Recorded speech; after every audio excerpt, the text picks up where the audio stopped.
que lorsqu'on est en Jésus-Christ. Dieu est le même, l'esprit est le même, la parole est la même, mais il y a une onction différente. Ce n'est pas pour rien qu'il y a les 7 esprits de Dieu. Alors, merci de nous recevoir aujourd'hui. Il faut que je regarde de temps en temps la caméra, sinon vous allez croire que je voulais ce matin me réjouir parce que lorsque je suis descendu tout à l'heure pour la rencontre de prière préparatoire, c'est bien d'être en bas, de pouvoir préparer nos cœurs. Et on ne vient pas au culte pour se débarrasser de nos problèmes. On se débarrasse de nos problèmes avant. Et quand on vient au culte, on est déjà prêt. Ça, c'est une bonne démarche que j'ai pu expérimenter dans beaucoup d'églises, n'est-ce pas, et dans beaucoup de familles. C'était beau de voir la famille ensemble, se tenir la main et dire, Seigneur, nous nous réjouissons ensemble d'aller au culte, d'aller retrouver les frères et sœurs dans notre église. Ils préparaient leur cœur, n'est-ce pas? Et bien souvent, je me souviens de ce couple, en particulier dans une ferme vosgienne, si mes souvenirs sont bons, l'homme et la femme, mari et l'épouse, se trouvaient près de la cheminée. Et quand nous, on s'est levés pour prendre le petit déjeuner, eux, ils étaient déjà prêts avec la Bible en main et ils louaient le Seigneur. Et le petit déjeuner. Donc, c'était parfait. Leur cœur était absolument disposé et ouvert. Tu peux laisser l'homme, oui, tu peux laisser celle-là, d'accord. Vous avez des slides, ça se voit derrière. Vous les voyez sur l'écran avec les zooms aussi. Parce que donc, on va accompagner le partage de la parole de Dieu avec aussi un certain nombre de slides. My English is very bad, but the slides are perfect. C'est parfait. Je voudrais ce matin intituler ce que nous allons partager par un titre assez extraordinaire, la volonté de Dieu. C'est quelque chose qui nous hérisse. Nous voulons être libres et indépendants. Même la France, n'est-ce pas? Liberté, égalité. Liberté, c'est le premier mot. Le poète disait liberté, je chéris ton nom. On va être libre. Je suis libre de choisir mon mari, je suis libre d'acheter la voiture que je veux, je suis libre de travailler ou d'être au chômage. Je vais être libre.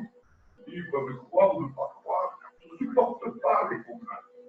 Et actuellement, dans notre siècle et dans même l'éducation que nous apportons à nos enfants, on pratique cette forme de liberté, de libre choix. Et ce matin, c'était intéressant. Je parlais avec Joël en arrivant, et je lui disais,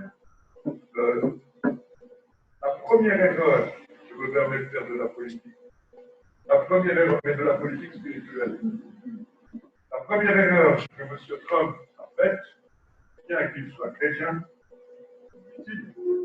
c'est qu'il a dit America first. Et moi, et nous, les chrétiens, nous disons God first. D'abord Dieu.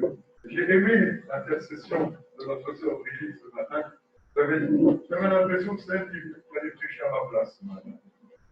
Puis c'était suivi par les Christiens, c'était formidable. On était déjà dans cette richesse de la parole de Dieu et dans l'onction de la parole qui nous a dit. Vous nous avez aidés au mois de janvier à participer à la mise en place de cette maison refuge à Bangui, si vous vous rappelez. On vous avait apporté quelques photos, quelques commentaires. Eh bien, ça a continué. Vous avez participé à une super œuvre. On va regarder quelques photos maintenant. Tu vas les passer, si tu veux, l'homme ou notre frère, comme tu veux. Mais avant de passer, avant d'y aller, j'ai mis une Bible. Prenez bien la Bible, et je vous demanderai de lire Matthieu avec moi. Matthieu au chapitre 7.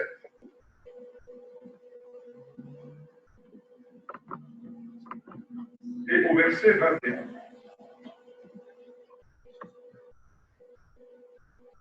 Après, nous verrons tout le reste. Tout le reste va découler ce texte. On y est. Matthieu 7, 21. Attention, vous êtes prêts, ne grincez pas les dents. Ceux qui me disent, de la version seconde, il faut préciser, ceux qui me disent Seigneur, Seigneur, n'entreront pas tous dans le royaume des cieux, mais seulement celui qui fait la volonté de mon Père qui est dans les cieux. Plusieurs me diront en ce jour, Seigneur, Seigneur, n'avons-nous pas prophétisé par ton nom? N'avons-nous pas chassé des démons par ton nom? N'avons-nous pas fait beaucoup de miracles par ton nom? Alors je leur dirai ouvertement, je ne vous ai jamais connu, retirez-vous de moi, vous qui commettez. Le premier commandement que nous voyons dans la loi que Dieu a confiée à Moïse, tu n'emploieras pas le nom de l'Éternel. Ça fait partie du commandement. Un seul Dieu, n'est-ce pas? Mais attention, n'utilise pas le nom de l'Éternel en vain. Et nous, souvent, quand nous, évangéliques, nous ne pas de critique, c'est des constats, pas de critique négative. Nous ne sommes pas là pour nous assassiner. Nous sommes là pour nous édifier les uns les autres et par la parole. Mais arrêtons, s'il vous plaît, tout le temps de dire, nous voulons, si c'est la volonté de Dieu, finalement c'est la nôtre. Au nom de Jésus. Ah, au nom de Jésus. C'est pas forcément non plus, c'est pas non plus un cri Jésus. C'est pas non plus un nom magique, c'est pas une formule, c'est pas une incantation. C'est un nom qui ouvre. Au nom de Jésus, c'est le nom qui nous donne l'autorité. L'autorité parce que nous sommes nés de nouveau. Alors nous allons décliner un peu ce texte, se travailler un tout petit peu pour nous encourager et non pas pour nous assassiner. Nous ne sommes pas de ceux qui se lèvent, nous sommes de ceux qui veulent continuer à marcher par grâce et en s'appuyant sur le seul qui est capable de tenir debout, Jésus. Et ce matin, j'espère que je vais réussir, mais je veux honorer et élever, comme nous l'avons senti tout à l'heure, le nom de Jésus. Pas d'autre nom. Jésus Christ. Enfin, non, en anglais, Jésus. Et ça se décline en Isus. Isus, c'est les Roumains. Voilà. Alors maintenant, on va regarder cette maison refuge. Parce que cette maison refuge, elle est dans la volonté de Dieu. On peut ouvrir la première pièce pour la maison refuge. Voilà. On y arrive. Cette maison accueille des enfants qui vont dans le service. On accueille des petits cette année. Mais cette maison, grâce à vos dons, et vos dons de plusieurs, au soutien dans la prière également, cette maison s'est vraiment améliorée. On a réussi à carreler les sols. Alors, hein, je sais qu'ici, on a des gens qui étaient extrêmement doués pour les carrelages. Mais là, c'est pas des... On a l'impression qu'il y a plusieurs personnes sur le... On des trois blancs là-bas, derrière avec des morceaux qu'on de gauche à droite. Et voilà. La suivante, et ça ne suffisait pas parce que ces enfants ont vu des progrès. Il a fallu passer à la suivante. Il a fallu casser. Quand je dis les mots, hop, tu comprends quelle est l'image. Il a fallu casser ce qu'on avait construit. J'aime beaucoup ça. Chacun d'entre nous, les chrétiens, on s'est construit nos histoires. Qu'est-ce qu'on fait quand le Seigneur vient? On casse nos histoires. On prend son histoire. Et pour rentrer dans notre destinée, celle qu'il a choisie pour nous. Il faut qu'on casse. Alors les enfants étaient étonnés, ils disaient, mais nous, vous avez construit un mur pour nous protéger là, tout autour de la maison refuge. Pourquoi vous casser pour un Dieu? Et le mieux, c'est la slide suivante. Voilà un camion qui est arrivé. Un camion. On passe à la vitesse. Voilà, il passe à la vitesse. Il a fallu casser le mur pour laisser passer ce grand camion. Il va mettre en place un forage dans la cour de la maison.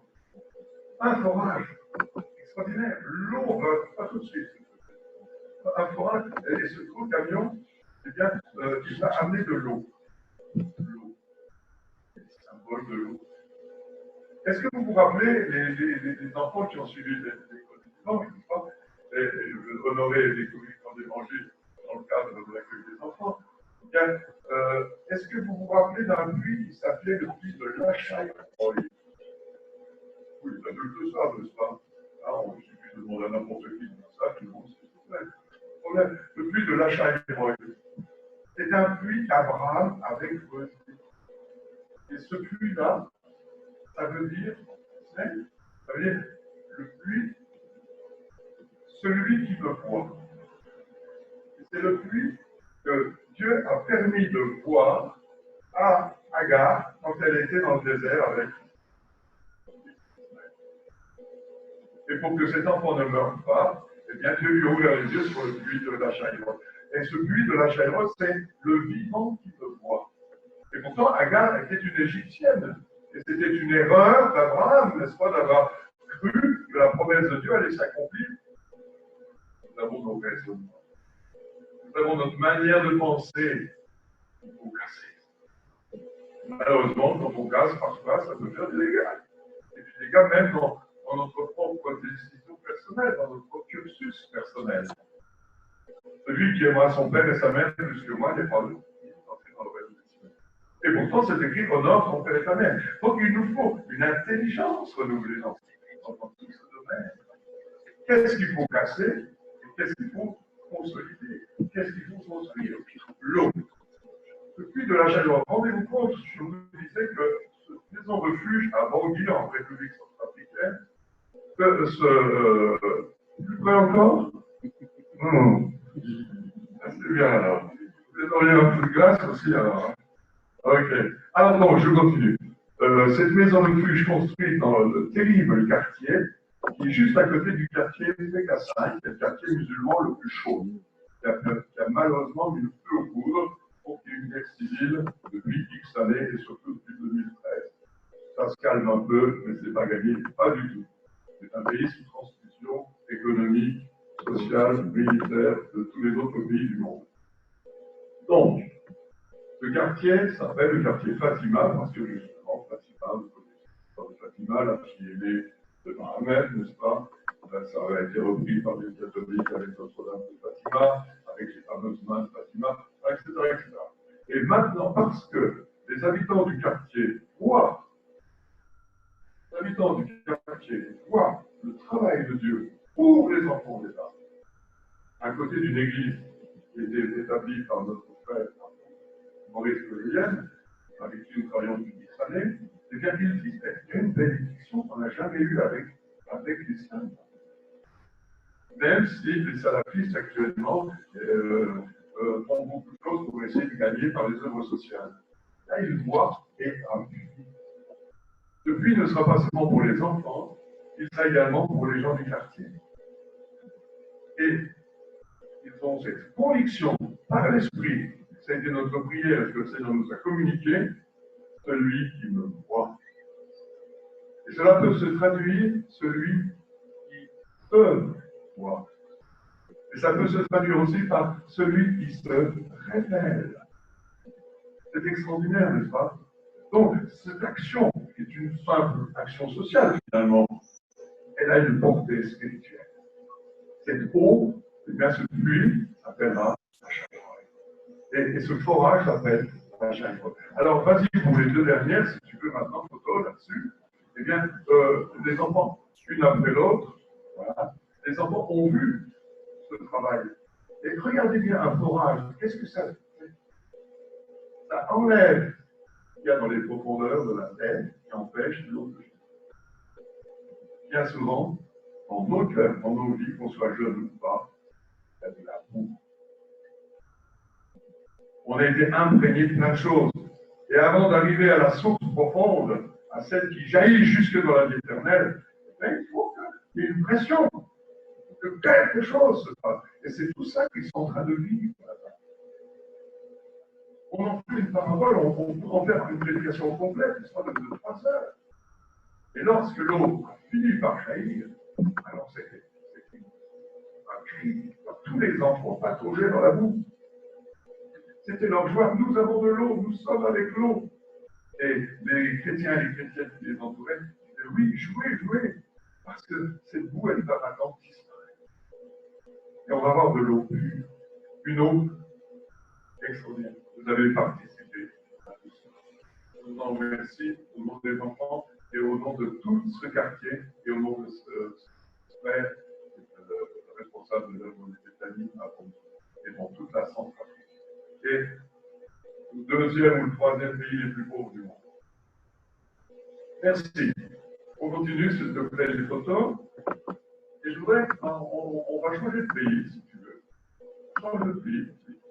Et je vais vous demander, les enfants, les filles, ici, dites-moi dans quel pays on est maintenant. Il n'y a que vous qui répondez. Bon, alors, je vous aide. Vous êtes. Est-ce qu'on est en Europe? Vous êtes prêts sur le buzz, hein? En Europe? Non. Est-ce qu'on est en Afrique? Non. Est-ce qu'on est en Sibérie? Non. Non. Est-ce qu'on est en Asie?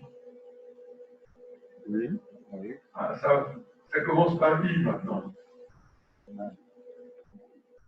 Allez, on y va ensemble. On est en Inde. Donc de l'Afrique en Inde, le Saint-Esprit est le même. Et j'aimerais, des filles, je vous dis ça, il n'y a pas de garçon, c'est dommage. Mais vous aimeriez faire du vélo comme ça? Combien ils sont sur le vélo? C'est comme ça qu'on attire l'attention. Il faut donner une descriptive de l'image.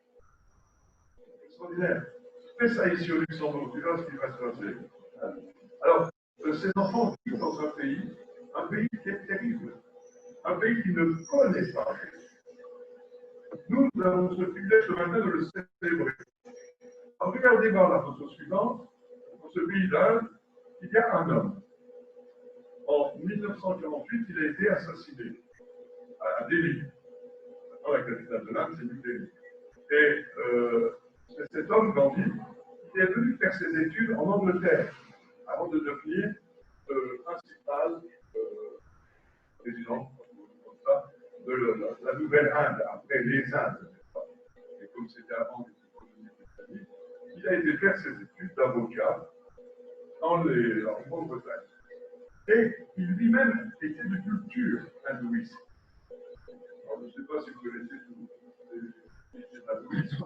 Entre autres, 330 millions de dieux. C'est encore plus compliqué que la mythologie grecque. Et ce Gandhi, il a regardé vivre les chrétiens en Grande-Bretagne. Parce qu'il avait vraiment à cœur d'aider son pays. Il disait, est-ce que c'est finalement le christianisme qui a changé le pays? Est-ce que c'est la révolution industrielle des années du 19e siècle? Est-ce que alors, il est revenu dans son pays en disant, je reste hindouiste, parce que j'ai vu les chrétiens. Et ils ne sont pas meilleurs que ça. Quel est le témoignage de l'Église, frères et sœurs? Quel est mon témoignage là où je suis? Comment est-ce que je suis vu en tant qu'Église? Comment je suis vu en tant que chrétien? Quelle image il a eu des chrétiens? Peut-être une bonne image, il a refusé, peut-être. Mais cela m'interpelle. Quelle est l'image que je donne de mon Jésus en moi? Quand je dis au nom de Jésus, quand je dis Dieu pourvoit à tous mes besoins, quand je cite le texte de la parole de Dieu, ça me reprend tout cela. Et ça m'encourage. Je veux enlever la boue et apporter cette oubli. Alors, dans cette Inde, eh bien, il y a des enfants qui sont arrivés. Montre-nous un peu ces photos de ces dieux-là. Oui, voilà. Ils sont sympas, hein? Je ne vais pas poser la question. Enfin, je vais te poser la question, vous ne levez pas la main. Qui a vu le film Avatar? Ils étaient tous bleus. Bon, oui, que tu chouettes. Bon, et regarde ces dieux tels que là, ils sont bleus.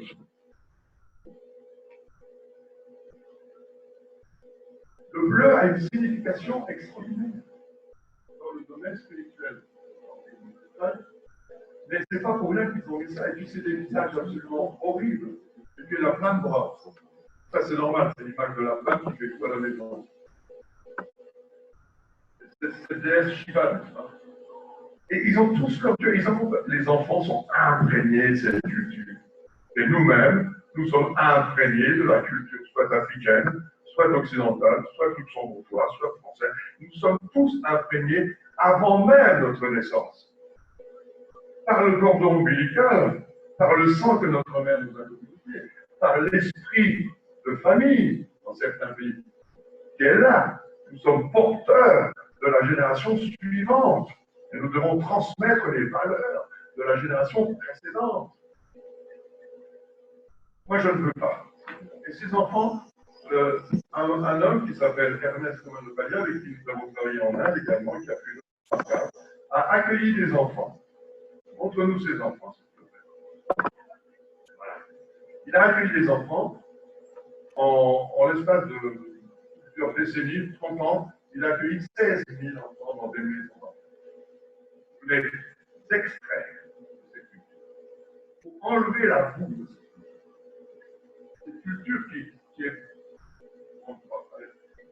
horrible, qui est une société de caste, qui est une société de réincarnation, qui est une société qu'on veut, qui ne marche pas. Et actuellement, il y a une classification terrible contre l'Église. Ils ne se supportent pas entre musulmans et hindouistes, mais les deux sont d'accord pour chasser les chrétiens. C'est pour ça que les Indes ont été à un moment obligés de couper le pays en deux et ils ont créé le Pakistan pour les nous, les hindouistes. Alors, comme les chrétiens sont arrivés maintenant, avec le reste de la colonisation anglaise, eh bien, les problèmes se sont produits. Ces enfants, on les a rencontrés. Actuellement, il y en a 3500 cette année qui sont accueillis, malgré toutes les persécutions et les traités. Et ces enfants-là s'aiment le Seigneur. Et il y a quelques années, quand on était là-bas, on a rencontré une petite fille.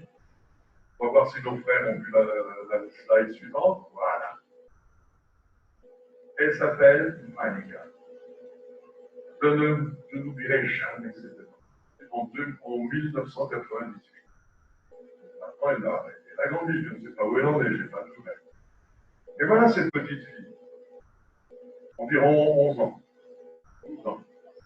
Elle me suivait partout, dans tous les points d'évangélisation qu'on avait mis en place dans les cas. Pour les enfants d'abord, pour les adultes après. Partout, elle voulait être là où était le missionnaire. Elle voulait être une collaboratrice. Elle voulait prier. Elle voulait rentrer dans le combat spirituel. Et j'ai vu son pasteur, responsable de la maison d'enfants, et il m'a dit, mais c'est bien que tu sois là, frère, parce que dimanche, elle a demandé à être baptisée. Ça fait plusieurs semaines qu'elle demande le baptême, et on va profiter que tu sois là pour qu'elle soit baptisée. Je vais voir la jeune fille, je lui dis, mais Marika, pourquoi? Après tout, on peut se baptiser par obligation culturelle. Mes parents sont chrétiens, je suis chrétien. Je ne sais pas avec telle tribu ou avec telle autre chose. Je ne vais pas décevoir mon père, je ne vais pas décevoir ma mère. Il y a plein de raisons qui ne sont pas les meilleures. Mais elle, je dis pourquoi? Tu choisis Jésus parce qu'il est ton sauveur? Donne une réponse. Elle me dit non.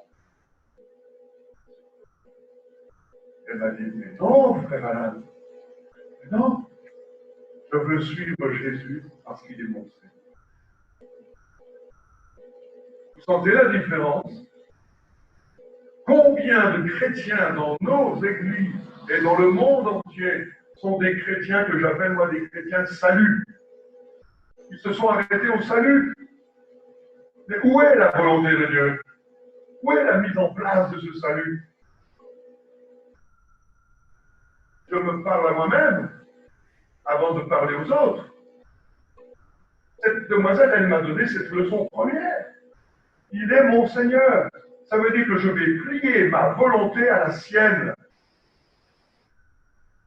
En Algérie, nous avons été en Algérie plusieurs fois dans la Kabylie. Et il y a un frère, Salah, qui est pasteur de la plus grosse église de la Kabylie, 1000 chrétiens en Kabylie. 1000, dans un milieu hyper hostile. Eh bien, Salah, il a été éduqué dans l'islam, de famille musulmane sincère, on va dire. Comme ici, les catholiques sont sincères, les bouddhistes là-bas sont sincères. Voilà. Et il était dans cette culture-là, imbibé.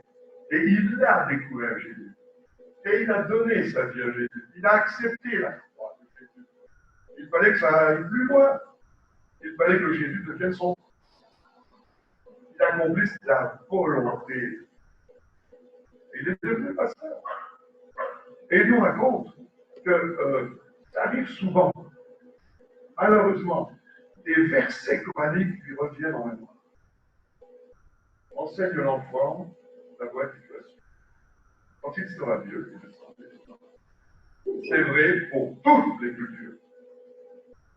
Sauf si il y a la révélation du Fils de Dieu.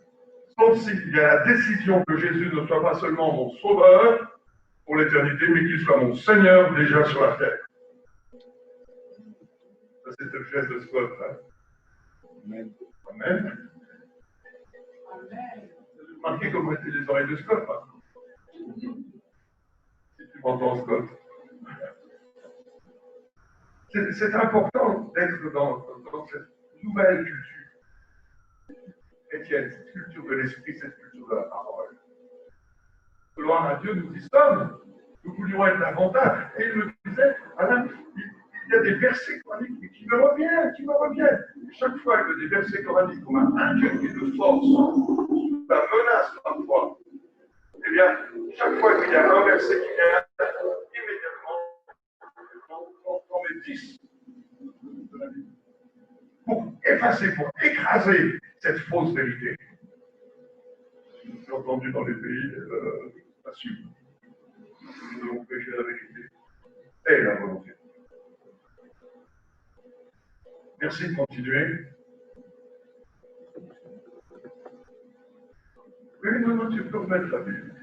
Ne cache pas la Bible, alors. Franchement, hein? Je voudrais poser une question à chacun. Qui est Jésus? Puisque nous voulons élever son nom. Qui est Jésus pour chacun? Alors, allons-y, on a tous une réponse différente, n'est-ce pas? Comme Malika pouvait dire, il est mon Seigneur, d'autres diront, il est mon Sauveur. Qu'est-ce qu'on peut dire encore? Il est la parole de Dieu. Allez-y.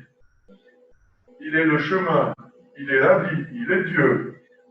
Il est même le Fils de Dieu. On peut continuer, hein, il y en a plein. Il est la lumière du monde. Il est le pain de vie. Il est le bon berger. Il est notre Père. Voilà, on se reverra en particulier après. Il est comme le Père, effectivement. Et le Père, c'est le Père.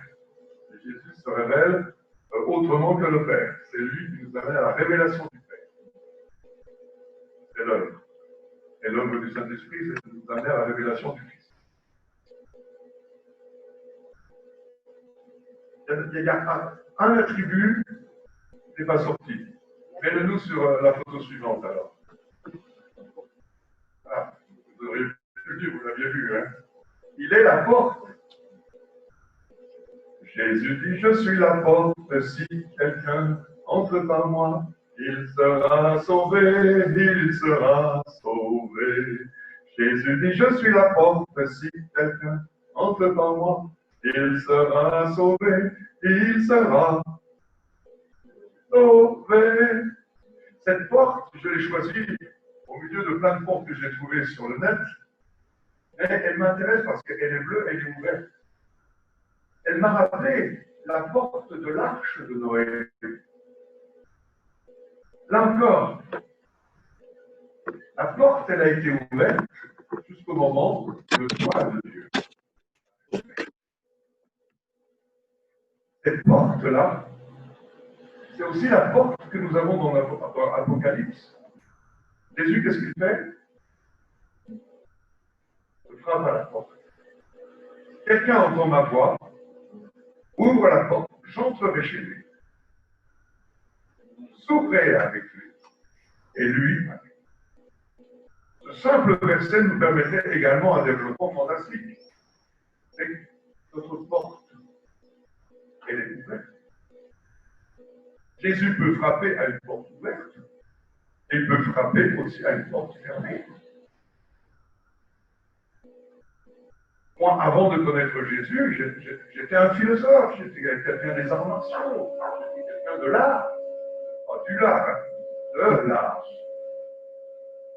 Jésus frappait, mais ma porte n'était pas tout à fait ouverte. Elle était entrouverte.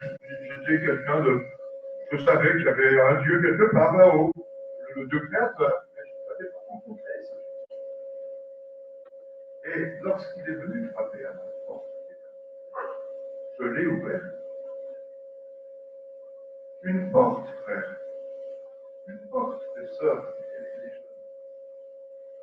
C'est aussi la porte de mon cœur. Est-ce que vous ouvrez votre porte de votre maison à n'importe qui? Le soir, on met même l'école, on met l'alarme et le chien.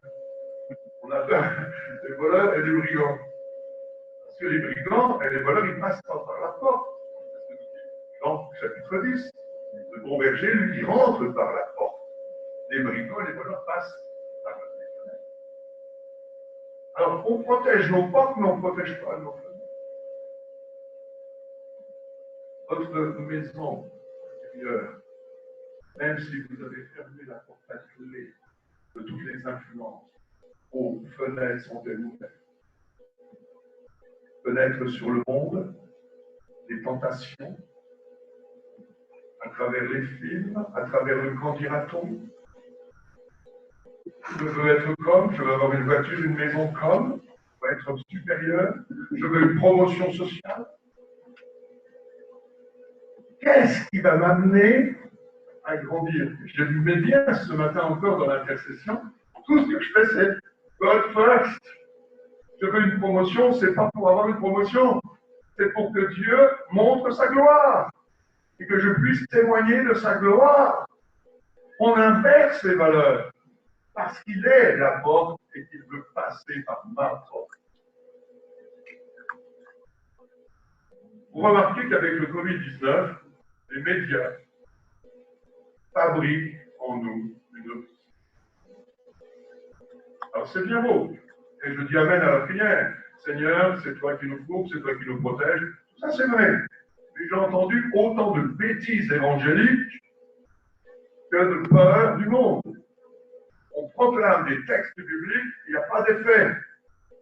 Alors le psaume 91 à toutes les sauces, avec la peste, qui ne m'atteindra pas, je ne veux plus l'entendre. Sauf si c'est un réma. C'est une parole révélée, une parole prophétique. Mais pas si c'est simplement une citation d'un texte qui n'a aucune valeur. Le diable, il connaît tous les textes par cœur. Mieux que moi et mieux que chacun de nous. Il a même utilisé ça dans le psaume 91, justement, en parlant à Jésus. Et ton pied ne tombera pas et les anges te supporteront. Il connaît les textes. Aucun effet. Jésus a été plus fort. Et dit jusqu'au bout du texte.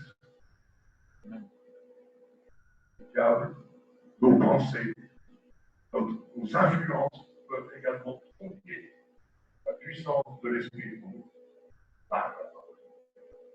On va tromper la puissance de la parole de Dieu et ça sera sans effet. Caduc. On dira, bah là, vous voyez, ces évangéliques, vous voyez, c'est newborn, c'est des nouveaux là, c'est du pipeau, c'est une religion comme les autres finalement. Non. J'ai aimé un moment dans les chants la présence. Si je suis chrétien, si je suis réellement celui qui ne dit pas Seigneur, Seigneur, mais qui cherche, qui accomplit la volonté de Dieu, alors je suis dans une intimité. Il est entré chez nous, souper avec moi et moi avec lui. Et nous savons que dans la culture hébraïque, le repas, n'est-ce pas, c'était le signe de l'alliance parfaite. On retrouve cette alliance dans beaucoup de cultures. Le repas est un moment très important, où les gens sont réellement en relation. Alors, on va aller un peu plus loin. J'ai entendu dire qu'il était également le chemin. Écoute mon enfant, écoute mon enfant. Ça, c'est pour nous rappeler les bons souvenirs. J'ai mis devant toi deux chemins, le chemin de la vie, le chemin de la mort. Choisis la vie pour que tu vives. Jésus est le chemin, la vérité, la vie. On ne va au Père que par lui. Jésus est le chemin, la vérité, la vie. On ne va au Père que par lui. Alors, ce que je constate, peut-être aussi pour moi, et il faut avoir le courage de se regarder dans un miroir sans oublier ce qu'on a vu. Des fois, je suis sur le chemin étroit. Et des fois, je me trouve sur le chemin large. C'est pas aussi unique que ça. Et ça vous rappelle peut-être un prophète dans l'Ancien Testament, si mes souvenirs sont bons, ça doit être dans un ou deux rois. Notre prophète,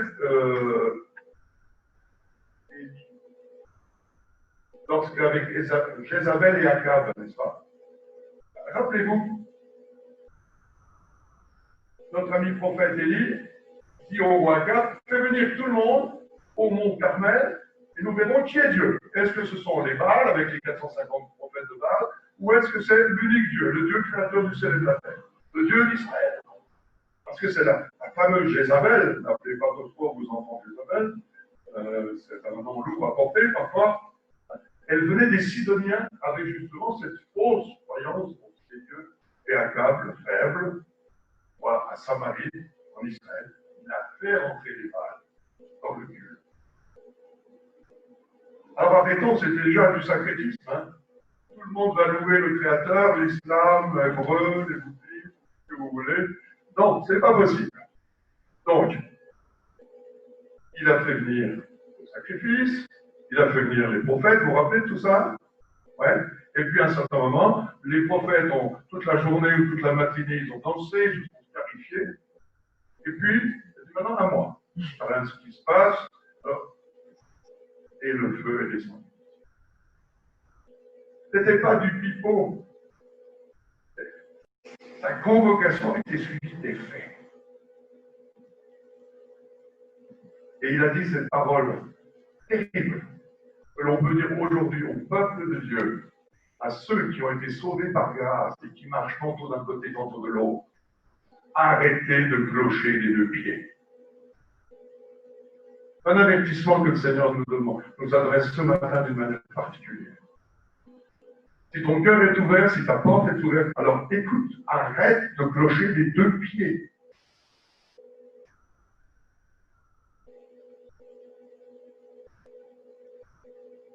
Si c'est Dieu, c'est Dieu.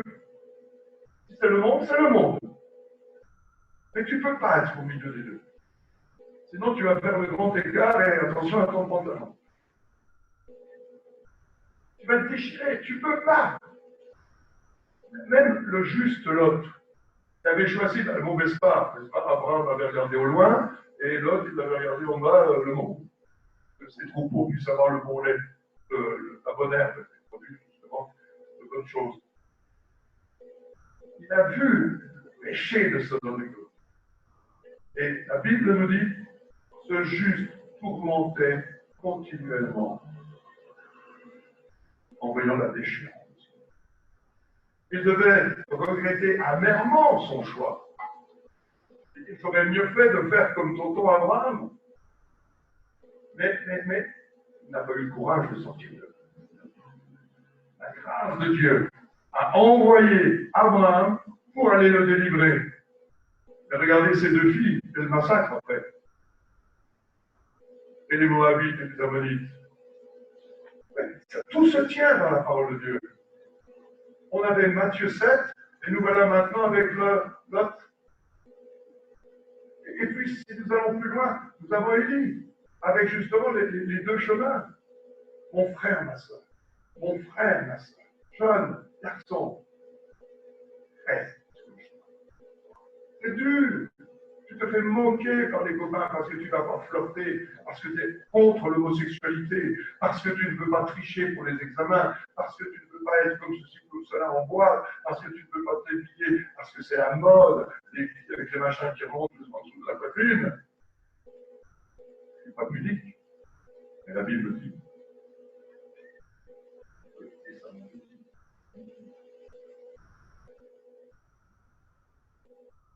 Ah oui, mais on est tous comme ça. Eh bien oui, si tu n'es pas, tu vas être rejeté. Ça s'appelle la persécution. Mon frère, ma soeur, ce matin, soyons prêts à la persécution. C'est l'engagement. Si on se réunit pour chanter Dieu, je t'aime, Seigneur, ça ne sert à rien. Si on se met avec les Zooms et autres manières Internet, ça ne sert à rien. C'est du bon temps qu'on passe et après, j'entre par là, ça ressort par ici. Nous sommes l'image du Dieu invisible. Nos enfants doivent voir cette image en nous. Nos épouses doivent voir. Nos maris doivent le voir. Nos voisins doivent le voir. Et ils doivent voir que j'ai décidé ça, non pas parce que autrement je serais perdu pour l'éternité, ça s'appelle du légalisme, mais je le fais parce que je veux avoir une relation. Et je veux faire. Le premier qui a accompli cette volonté, il s'appelle Jésus. Je suis le chemin. Il est l'alpha. La vue suivante, s'il te plaît. Jésus a emmené ses disciples sur la montagne, dans Matthieu 5. On a appelé le mont des béatitudes. J'aimerais qu'on le lise, s'il vous plaît. Matthieu 5. On est parti de Matthieu. On revient à Matthieu. Les chapitres 5 à 7 sont vraiment l'entretien fondamental de Jésus à ses disciples. C'est l'objectif. Pour votre information, on connaît bien le mot les béatitudes parce que c'est heureux, heureux, heureux, heureux, heureux. Et Chouraki, en une version, en reprenant l'hébreu premier, a traduit par en marche. C'est pas du tout macroniste. Rien à voir avec le président français qui a créé son mouvement En Marche. Mais l'hébreu donne vraiment cette notion, on est en marche si on fait ces choses. Voilà. Ça ne veut pas dire qu'on est arrivé au bout du chemin, mais en voulant faire la volonté de Dieu, on est sur le bon chemin et on marche de progrès en progrès. Et c'est pour ça qu'on est heureux, satisfait. Alors,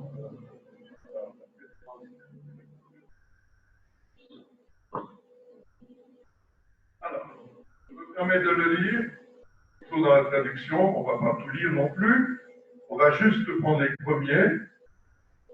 Voyant la foule, Jésus monta sur la montagne. Mais tu peux nous remettre l'image, on doit ouvrir sa Bible. Voilà. Voyant la foule, Jésus monta sur la montagne, et après qu'il se fut assis, ses disciples s'approchèrent de lui. Puis, ayant ouvert la bouche, il les enseigna et dit, heureux les pauvres en esprit, car le royaume des cieux est à eux. Heureux les affligés, car ils seront consolés. Heureux les humbles de cœur, car ils hériteront la terre. Heureux ceux qui ont faim et soif de la justice, car ils seront croissants. Heureux les miséricordieux, car ils obtiendront miséricorde. Heureux ceux qui ont le cœur pur, car ils verront Dieu. Heureux ceux qui procurent la paix, car ils seront appelés fils de Dieu. Heureux ceux qui sont persécutés pour la justice, car le royaume de Dieu est à eux. Il y a encore plein d'autres choses. Je m'arrêterai ce matin sur quelques-uns seulement. Il nous reste encore un peu de temps. Je continue donc. Première question, êtes-vous heureux? Suis-je en marche? Est-ce que je suis de progrès en progrès? Ou est-ce que je suis fait partie, et je me le dis à moi-même, vu ma barbe grise et blanche, est-ce que je suis devenu un vieux chrétien, grognon, habitué, complètement lassé, ou est-ce que je suis encore capable d'être enthousiasmé par la présence de Dieu dans mon cœur? Est-ce que je suis un spectateur des cultes? Ou est-ce que je suis un actif des cultes? Est-ce que je fais partie de cette foule qui loue le Seigneur et qui écoute sa parole, qui boit sa parole? Oh, je veux être ça. Je veux faire partie de tout cela. C'est ceux-là qui accomplissent la volonté de Dieu. Pourquoi? J'en reprends quelques-uns. On va pas faire une étude publique, mais je vous invite à la faire un jour ou l'autre dans l'église où chez vous. Heureux les pauvres en esprit. Alors, ça, les mauvais qui disent, ouais, ça veut dire un peu les simplets, quoi. Ceux qui croient tout. Non, les pauvres en esprit. Je suis pauvre. Combien de fois je dis Seigneur, je veux J'ai été en Israël quelques fois, 2 fois. Et je me rappelle que la démarche en Israël, c'était Seigneur, révèle-toi à moi. Montre-moi, moi, et montre-moi toi. Afin que je sois en marche. Parle-moi, Seigneur. Montre-moi d'une manière ou d'une autre. Et Dieu m'a parlé clairement. Dieu ne met pas à la porte celui qui vient frapper à la porte de l'autre. Si tu frappes à la porte du cœur de Dieu, alors là, tu passes à travers la croix. Ou même si au début tu rentres, il y aura très vite la croix.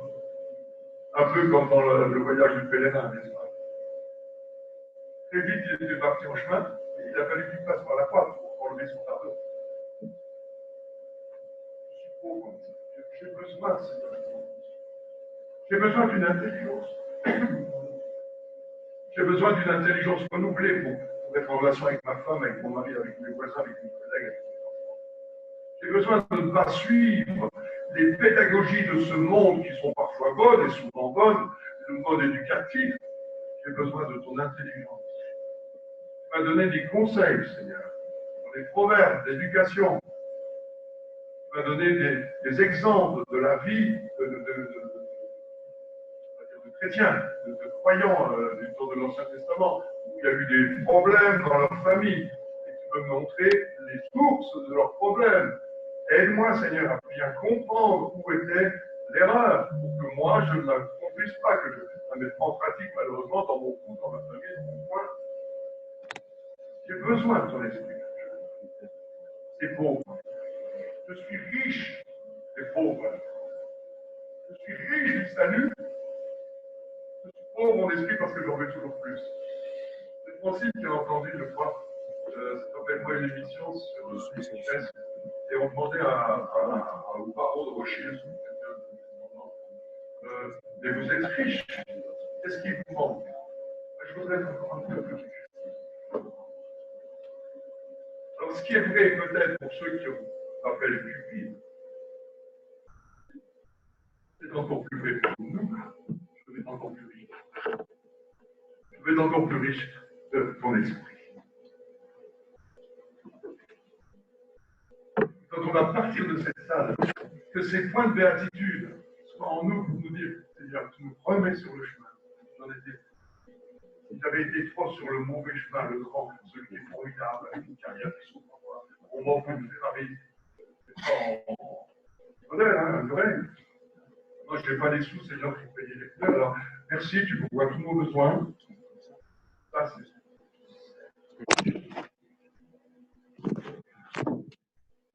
Je prends un autre point. Heureux. Alors, j'ai perdu la page. Voilà les destins. Heureux ceux qui ont faim et soif de vie. Moi, je suis malade. Je vois les injustices.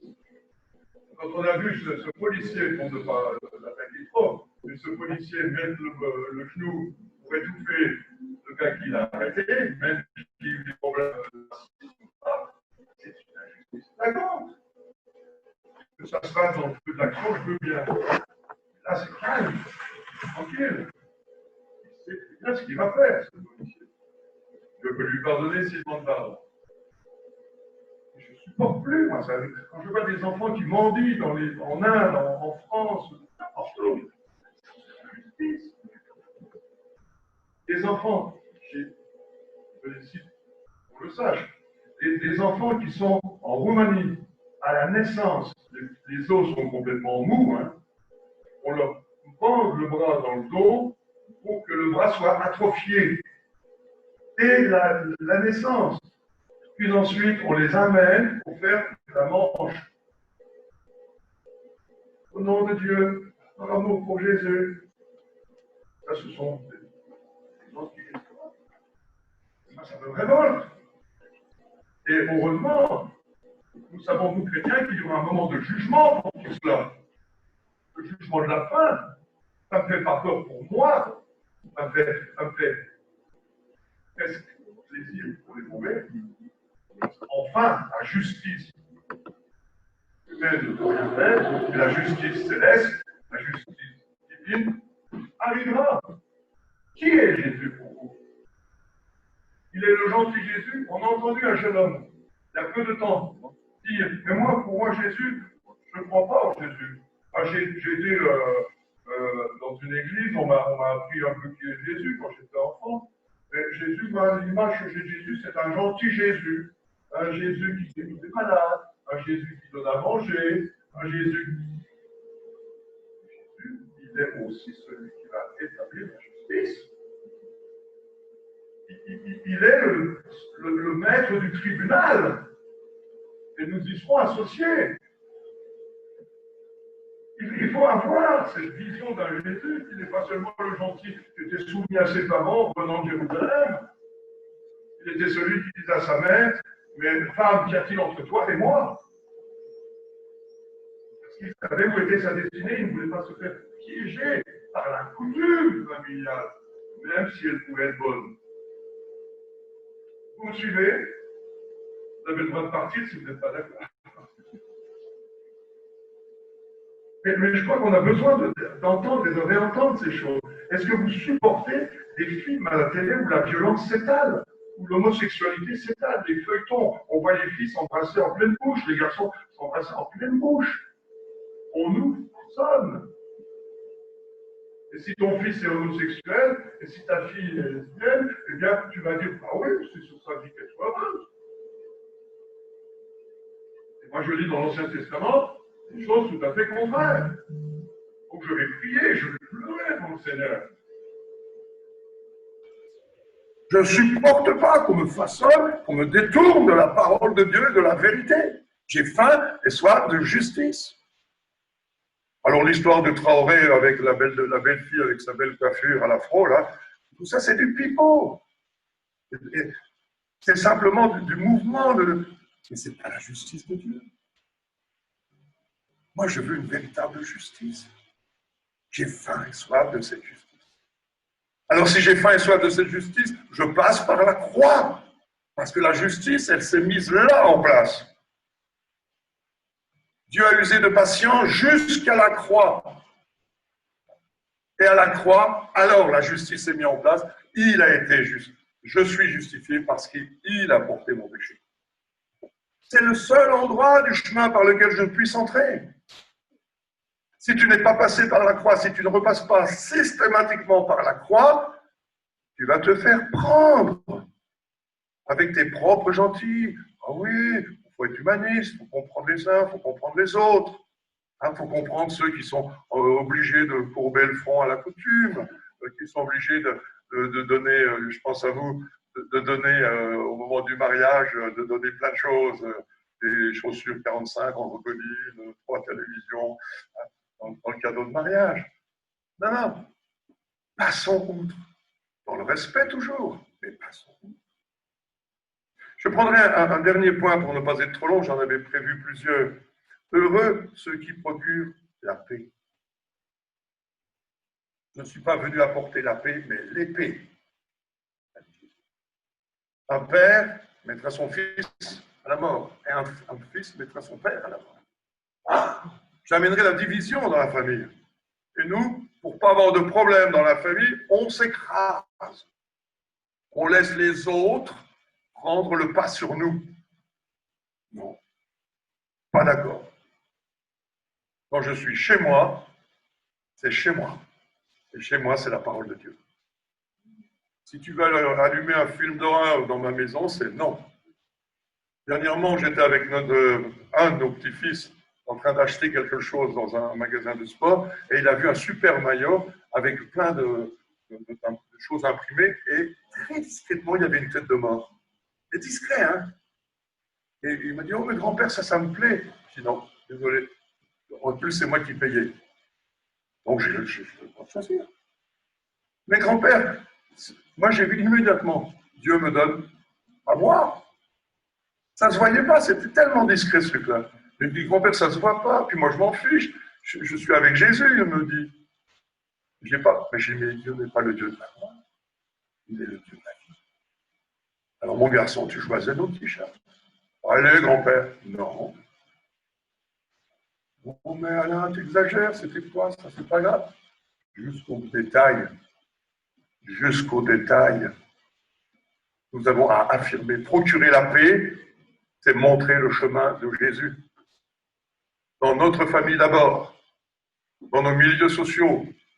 Et quand on va dans nos villégiatures, quand on va en voyage un peu partout, on ne se met pas à la coutume de l'hôtel qui nous reçoit, même si on va, et surtout pas si on va au Maroc, ou dans d'autres pays de culture musulmane ou bouddhiste, ou hindouiste, ou animiste. Là où je suis, là réside le temple. Donc, si j'ai envie de rendre grâce avant de manger, je rendrai grâce. Si je ne veux pas aller faire une danse de souk avec tout le monde, alors que c'était la grande soirée de fête, eh ben, je n'irai pas. Je procure la paix. Mais j'intercède. J'exagère un tout petit peu. Il faudrait expliquer davantage dans les détails. Mais je vous donne la ligne de base, le fondement. Heureux ceux qui ont le cœur pur. Est-ce que ton cœur est pur? Je vous affirme que quand je vois, j'aime beaucoup certaines séries télé ou quelques films à la télé, mais il y a des images que je ne peux plus voir. Elles me salissent. Réellement, elles me salissent. Je suis obligé de fermer ou les yeux ou d'éteindre, ou de changer de chaîne. On ne peut même pas les laisser en fond sonore ou en fond visuel. Quels sont les bouquins que nos enfants lisent? En fac d'anglais, en année de licence, le professeur de l'Europe a demandé à ses étudiants, où était notre fille, de lire un bouquin sur la pédophilie. Ça faisait partie du cursus universitaire. Dans les écoles primaires, vous avez tellement de livres au CDI, ou voilà, je ne sais pas comment on appelle ça ici, dans le centre de documentation de bibliothèque, eh bien, vous avez plein de bouquins qui sont pourris. Lisez-les d'abord, s'il vous plaît. Et ensuite, donnez-les à votre enfant. Et si l'instit, le prof vous dit, mais pourquoi? C'est normal, c'est la vie. Ben, ce n'est pas la mienne. Mais pourquoi? Écoutez, j'ai rencontré Jésus un jour. Oh, vous êtes encore un religieux, vous êtes un bon Dieu. Dites-moi ce que vous voulez. Je suis heureux. Et ma famille. Ayons le courage. Parce que je ne peux pas dire Seigneur, Seigneur et ne pas entrer dans le royaume des cieux. Je voudrais conclure avec ces quelques photos. Merci, la suivante. Nous sommes donc dans un combat spirituel. Ce combat-là, ça vous dit quelque chose rapidement? On est à Dothan, avec le prophète Élisée cette fois. Et l'armée syrienne vient entourer la ville de Dothan. Et Géasi commence à trembler avec les genoux, les oreilles, les coudes et partout. Et, nous allons mourir à toute l'armée qui entoure. Et Élisée dit, regarde Élisée, ceux qui sont avec nous sont plus puissants et plus forts que ceux qui sont contre nous. Où ça? Où ça? Ça, c'est des chrétiens. C'est des chrétiens de salut. Ceux qui sont avec nous sont plus nombreux que ceux qui sont contre nous. Dans l'invisible, mais aussi dans le visible. Sachons savoir où aller. Seigneur, ouvre-lui les yeux. Et là, il a vu l'armée céleste. L'armée céleste. Plus nombreuse. C'est extraordinaire. Relisez tout ça aussi. Ça doit être cette fois-ci dans Élisée, donc dans 2 Rois 6. Et l'autre, c'était 1 Roi 10. On est dans un combat. Ah bah où il est le gentil Jésus? Où est mon petit salut tranquille? Tu es dans un combat. Tu as tes armes, tu as mis ton casque, tu as mis ton bouclier, tu as mis ta ceinture, tu as mis tes pieds, tes chaussures qui donnent le zèle de l'évangile. Tu as mis la ceinture de vérité, tu as mis la parole de Dieu. Tu la connais un peu comme ça. On est dans une guerre. Quand Jésus était à la croix, dans le jardin du Gethsémani, dans la croix, il a dit, je ne peux pas, c'est trop. Dieu a envoyé son ange. Parce qu'il a dit, non pas ma volonté, mais la tienne. C'est ça mon Jésus. C'est ça mon Jésus. Si c'est pas ça mon Jésus, j'en veux plus moi. C'est une religion comme une autre. C'est simplement une bonne conscience. Je fais du bien aux autres, c'est pareil que l'humanisme. C'est pareil que l'islam, c'est pareil que le shintoïsme, c'est pareil que le tourisme. C'est pas mon Jésus. Mon Jésus, c'est le vôtre. C'est le vôtre. La vue suivante, s'il te plaît. Nous allons prier ensuite. Il y a guerre encore actuellement. C'est bien l'histoire de Dothan avec notre prophète Élisée et Géasi, mais c'est encore aujourd'hui. Que veulent faire les pays? Ils veulent éradiquer Israël. Ils veulent détruire Israël. On discute, on fait plein de choses. Hein, on va faire un Jérusalem Est-Ouest qui ne sera plus Est-Ouest, mais unifié. Et pourtant, 5 fois par jour, à la mosquée de Al-Aqsa, il est proclamé Dieu est unique, il n'a pas de fils, et Mohammed est son prophète. Tu ne peux pas réunifier Jérusalem, là où Jésus va poser ses pieds. C'est une terre sacrée. Dans un psaume, c'est écrit, pas dans un psaume, dans l'Ancien Testament, il est écrit, si c'est un psaume, il est écrit que ma langue s'attache à mon palais si je t'oublie, ô Jérusalem. Ville de la paix, Yerushalem. Ville où il y avait Melchisédek, où il y avait le pain et le vin, où il y avait le sacrificateur que Abraham a rencontré. Quel est le principal ennemi d'Israël? Avoué, c'est l'Iran. Vous savez ce que c'est l'Iran? C'est l'Iran, c'est l'ancienne Perse. Babylone. On y est, c'est la même. On a changé simplement de nom. Mais le combat est le même. Et dans Daniel, le prophète Daniel, c'était un prophète qui a eu la vision et il a rencontré l'ange Gabriel. C'est exactement, l'ange Gabriel est venu le rencontrer. Il lui a donné la vision des 70 semaines. Vous lirez tout ça. Et à un moment, l'ange Gabriel lui dit, tes paroles ont été entendues depuis que tu as commencé à chercher ma face. La face de l'Éternel, pas la face de l'ange. Mais je n'ai pas pu venir tout de suite parce que j'étais retenu par le chef de la Perse et ses armées. L'Iran, domination de l'islam. Il y a un islam qui n'est pas la branche tranquille. Rappelez-vous la division sunnite-chiite. Et on est là. On y est. Mais Michael, le chef des armées, est venu m'aider.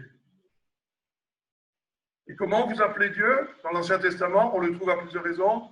Shabbaoth, le Dieu des armées. À quoi servent les armées s'il n'y a pas de combat? Et il y a eu combat dans le ciel. Et il a été précipité, le roi de Tyr, dans Ésaïe. Il était le plus beau des chérubins. Ça ne s'appelle pas Satan, ça? Ça ne s'appelle pas le diable? Ça ne s'appelle pas l'Antichrist? Et il voulait être semblable au Très-Haut. Alors, qui est-ce que je veux choisir? Je suis dans une guerre et je suis mon roi. Je suis celui qui m'a aimé le premier. Mets la photo, s'il te plaît. Je veux suivre celui qui est le plus fort. J'ai rencontré avec Francine cet homme-là, cet homme en bleu. On était sur une pirogue en Centrafrique. On est allé voir les Pygmées. Et Félicien nous a raconté son témoignage. Il a été pendant 6 ans paralysé, couché au sol. Il était lié par un sort. La guerre spirituelle existe et les puissances de l'ennemi existent. Il en a été, malheureusement, la victime. Et au bout des 6 ans, il y a eu une campagne d'évangélisation. Des gens qui ont apporté la paix, qui ont prêché la paix, non pas avec des paroles, mais avec leur témoignage de vie et avec la puissance de l'esprit dans la parole. Et suite à cette prédication, il était allongé un peu comme le paralytique qui avait été monté sur le toit. Il était là, au fond de la foule. Il y avait des milliers de personnes qui étaient là, des grandes missions de Reinhard Bonnke, par exemple, hein, à peu près ça, en Afrique. Et le voilà qui dit, je veux être comme cette femme qui a touché le vêtement de Jésus et qui était libérée de ces 12 années de perte de sang. Je ne peux pas bouger, mais par ma tête et par mon cœur, je touche ce manteau. Immédiatement, il s'est levé. Immédiatement, il s'est levé. La parole de Dieu, quand elle est vécue, comme je viens de dire depuis le départ, elle est une puissance. Elle n'est pas une force de conviction philosophique. Elle n'est même pas un choix. Elle est une évidence. Elle est le rocher. Et Félicien, quand il a été guéri, il a dit, je veux te donner ma vie, Seigneur. Je veux faire ta volonté. Alors, comme il était très intelligent, il a voulu faire un institut biblique. Et il se voyait déjà avoir un doctorat, avoir, je ne sais pas quoi, une agrègue en théologie, et devenir un responsable, un grand responsable d'institut biblique pour pouvoir. Les intentions étaient bonnes. Et Dieu lui a dit non, c'est pas ça. La vue suivante, s'il te plaît. Il l'a emmené là. La place, elle est au milieu de la brousse. Il n'y a pas d'institut biblique. À 4 heures du matin, le jour commence à arriver, tu te mets au milieu de la clairière et tu loues le vent. Et les pygmées sortaient de la forêt. Les pygmées qui étaient possédés par tous les esprits impurs. Peuple rejeté, les peuples prisonniers de cette culture diabolique des esprits. Vous connaissez tous les souffrances. Ils ont été libérés parce qu'ils acceptaient la volonté de Dieu, même si ce n'était pas son plan de départ, qui n'était pas mauvais en soi. Il y avait un autre chemin.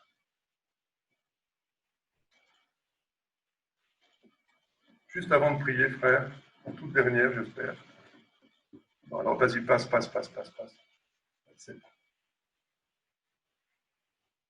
Ça vous rappelle quelque chose, Apocalypse 21:16. Ce Jésus, petit bébé né à Noël, tout innocent et gentil. C'est plus le même. C'est plus le même. Celui qui guérissait les malades, c'est fini. Il est habillé avec un vêtement taché de sang. Là, c'est une peinture qu'a fait un artiste en lisant, mais il n'est pas tout à fait exact parce que les yeux sont des flammes de feu. Parce que l'épée, il ne l'a pas à la main, elle sort de sa bouche. Vous lisez bien le texte. Et elle vient pour juger. Et sur son nom, et sur sa cuisse est écrit Roi des rois. Roi des rois, Seigneur des seigneurs, gloire. Alléluia. Roi des rois, Seigneur des seigneurs, gloire. Alléluia. Jésus, prince de paix, gloire. Alléluia. Jésus, prince de paix, gloire. Alléluia. Elle vient. Il s'appelle le fidèle. Je suis à son image, à sa ressemblance. Il est le premier-né d'entre les morts. Il est le premier des ressuscités. Je suis à son image, à sa ressemblance. Comment t'appelles-tu, frère? Comment t'appelles-tu, sœur? Tu t'appelles fidèle et véritable. Par l'Esprit de Dieu ce matin. Tu t'appelles fidèle et véritable. Si tu as choisi le chemin, si tu fais des choix précis, si tu mets en pratique la volonté de Dieu dans la vie, quel qu'en soit le prix. Tu t'appelles fidèle. J'aimerais prier. Pouvez-vous m'aider, s'il vous plaît? À toi qui m'écoutes également dans ton salon, on t'associe à ce temps de prière. Assis dans ton canapé, peut-être ça a été long. Tu es peut-être endormi, peut-être.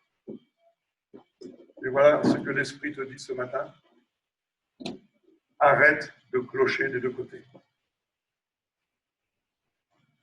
Je veux, c'est la volonté de ton Père pour toi, je veux pouvoir un jour, dans le ciel, t'appeler fidèle et véritable comme mon fils.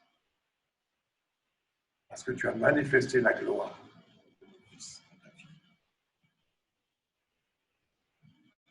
Celui dont mon serviteur a parlé, Félicien, au milieu de sa brousse, il a vu ma gloire. Parce qu'il a accompli ma volonté. Il n'y avait rien qui permettait de voir autre chose que ma gloire.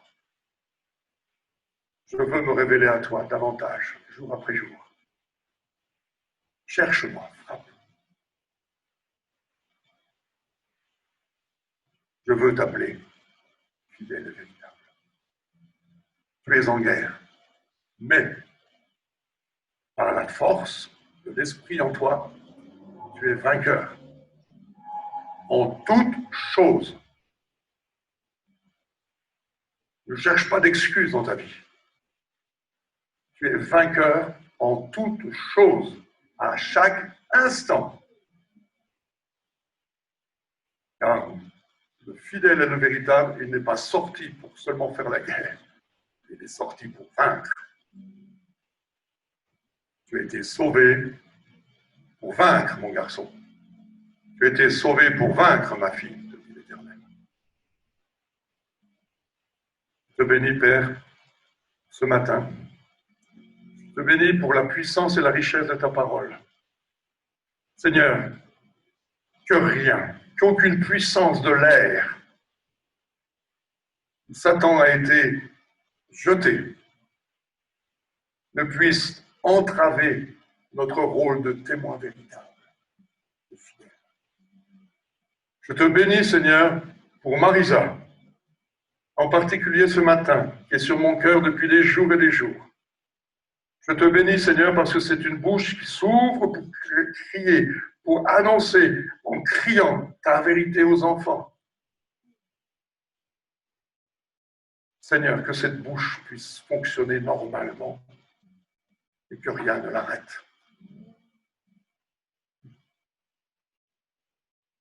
Je te bénis pour la puissance de ta parole, pour l'efficacité de ton esprit. Je te remercie pour tous les plans que tu as pour ton Église. Qu'est-ce que c'est que ce petit Covid-19? La nuit vient et ta lumière demeure.